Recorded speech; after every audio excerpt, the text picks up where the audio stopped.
সামনে ২রা জুন ধর্মতলায় মমতা ব্যানার্জির কর্মসূচি, অর্থাৎ পথে নামছে দল হেরে যাওয়ার পর পথে নামছে মমতা।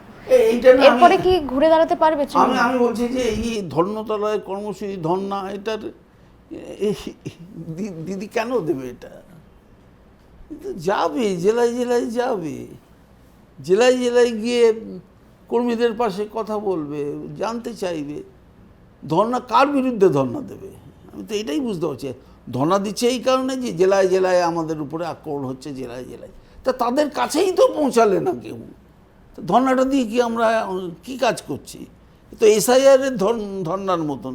এসআইআর যা করবার করে নিয়েছে শাসক দল, তারা তো ঢুকে গেছে, ঢুকে গিয়ে বুঝিয়ে দিয়েছে কিভাবে এসআইআরকে, নির্বাচন কমিশনকে কিভাবে ব্যবহার করতে হয়।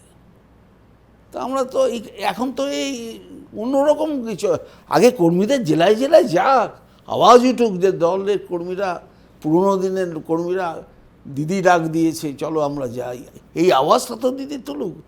ধর্মতলায় বসে কি সেই আওয়াজ হবে? আমি জানি না দিদিকে কে এটা বোঝাচ্ছে। আমার পক্ষে আমি খুব স্যাড এই কারণে। আমার যা হয়েছে হয়েছে, জেল খেটে এসছে, আমাকে আর কি করবে? আর একবার জেলে পাঠিয়ে দেবে।